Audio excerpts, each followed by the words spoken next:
Hello students. Once again we are here to discuss uses of rising intonation. आज हम फिर से discuss करने वाले हैं राइजिंग इंटोनेशन को सिंपल सेंटेंसेस में और एक्सक्लेमेटरी सेंटेंसेस में किस तरह से यूज किया जाता है. चलिए first of all we will discuss simple sentences जिनको आप स्टेटमेंट्स भी बोलते हैं, डिक्लेरेटिव सेंटेंसेस भी बोलते हैं. तो जब हम राइजिंग इंटोनेशन के यूजेस करेंगे, फर्स्ट हमारे पास आता है rising intonation is used to express warmth, encouragement, personal concern and sorrows. जब हम किसी के प्रति अपनी पर्सनल कंसर्न्स दिखाते हैं, अपने उस दुख तकलीफ को दिखाते हैं, वार्मथ हम अपने दिखाते हैं कि हम इमोशनली कितना सामने वाले से जुड़े हुए हैं, तो हम राइजिंग इंटोनेशन का यूज करते हैं. फर्स्ट एग्जाम्पल है हमारे पास कम हेयर. अगर देखा जाए तो ये एग्जाम्पल हमारे पास आता है एम्पैरेटिव सेंटेंसेस का, लेकिन जब हम वार्मथ को दिखाएंगे, कंसर्न दिखाएंगे, पर्सनल कंसर्न दिखाएंगे, तब हम एम्पैरेटिव सेंटेंस को यहाँ सिंपल सेंटेंस की फॉर्म में यूज करें. कम हेयर, यहाँ आओ. हमारे पास सेंटेंस है कम हेयर, फुल स्टॉप है. सबसे पहला काम हमारा रिमूव दिस फुल स्टॉप. आप इस फुल स्टॉप को रिमूव करोगे, सेंटेंस को बाउंड्री में लेकर आओगे. सेंटेंस को बाउंड्री में लाने के बाद टोन ग्रुप्स लगाओगे. टोन ग्रुप्स लगाने के बाद आपको देखना है कि सेंटेंस में स्ट्रेस कहाँ पर आता है. सेंटेंस आता है हमारे पास कम पे, तो हमारे पास जो ये सेंटेंस है राइजिंग इंटोनेशन का है, क्योंकि ये वार्मथ और कंसर्न को दिखा रहा है. तो जैसा कि आपको पता है कि राइजिंग इंटोनेशन जो है वो वर्ड के नीचे की तरफ आती है, तो आपको स्ट्रेस को रिमूव करके यहाँ पर क्या लगा देना है, राइजिंग इंटोनेशन. चलिए सेकेंड एग्जाम्पल देखते हैं. I know your sister. ये भी पर्सनल कंसर्न को दिखा रहा है कि मैं उसकी बहन को जानता हूँ. आई नो योर सिस्टर, मैं तुम्हारी बहन को जानता हूँ. फुल स्टॉप है. आपको सबसे पहले remove this full stop. Sentence को बाउंड्री में लेकर आओगे. बाउंड्री में लाने के साथ ही आप टोन ग्रुप भी मेंशन कर दोगे. टोन ग्रुप मेंशन करने के बाद नेक्स्ट हमारे पास क्या आता है, स्ट्रेस हमारे पास आता है नो पे और सिस्टर पे. अब आपने देखा कि जो सिस्टर है that is the nucleus of the sentence. हमारी सारी कंसर्न वहां पर फोकस हो रही है, तो हमारा जो स्ट्रेस है, स्ट्रेस को रिमूव करके पर्सनल कंसर्न शो कर रहा है, तो राइजिंग इंटोनेशन लगाओगे और राइजिंग इंटोनेशन वर्ड के नीचे आती है. चलिए सेकंड यूज देखते हैं हम. इनकम्प्लीट स्टेटमेंट, जो स्टेटमेंट्स पूरी तरह से कंप्लीट नहीं हुई है, और या एंड इन कॉम्प्लेक्स सेंटेंसेस, या हम कॉम्प्लेक्स सेंटेंसेस की बात करें, the first of the two clauses have rising intonation. जब हम कॉम्प्लेक्स सेंटेंसेस की बात करते हैं तो उसमें दो सेंटेंसेस को कंबाइन किया होता है.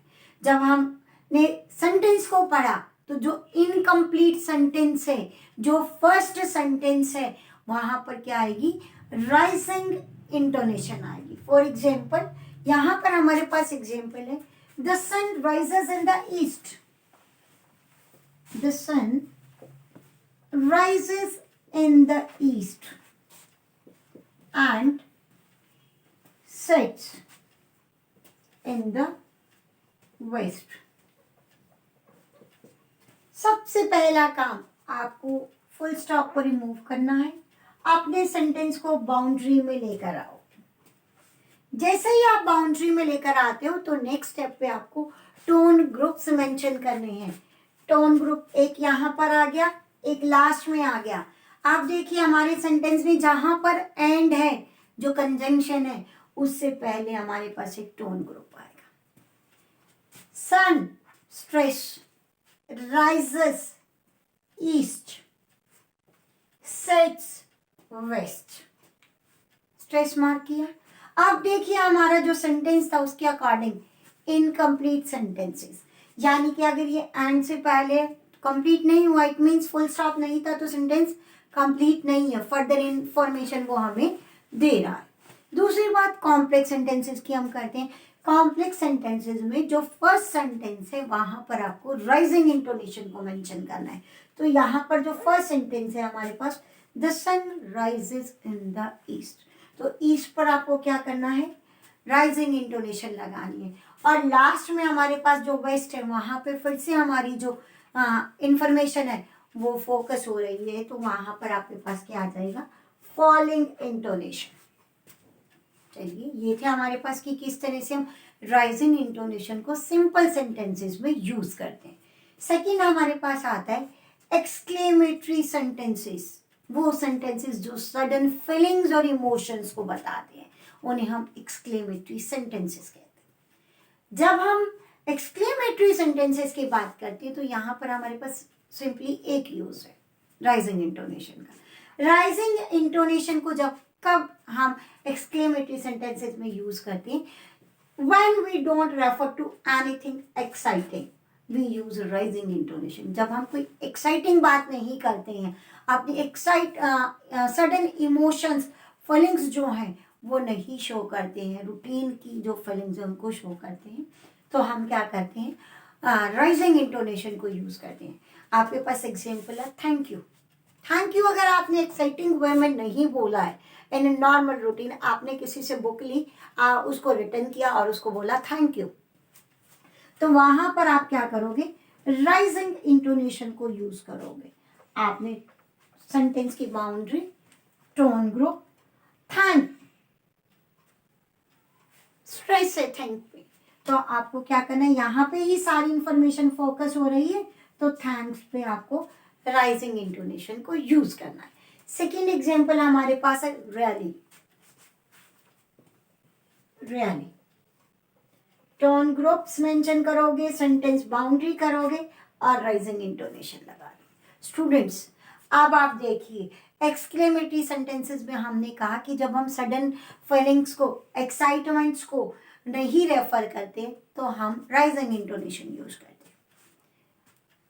अगर आपको आपके फ्रेंड ने कोई बात बताई, बहुत अमेजिंग थिंग बताई, और आपके एक्सप्रेशन जो है एक्साइटमेंट वाले हैं, तो आपको यहाँ पर फॉलोइंग इंटोनेशन को यूज करना है। इट डिपेंड्स ऑन यू कि आप उस स्टेटमेंट को एक्साइटिंग फॉर्म में लेते हैं या नॉर्मल रूटीन में लेते हैं। तो स्टूडेंट्स, ये थे हमारे पास राइजिंग इंटोनेशन के यूजेस कि किस तरह से हम राइजिंग इंटोनेशन को सिंपल सेंटेंसेस और एक्सक्लेमेटरी सेंटेंसेस में यूज करते हैं। उम्मीद करते हैं कि इंटोनेशन का टॉपिक आपको अच्छे से क्लियर हो गया होगा। Thank you and have a nice day.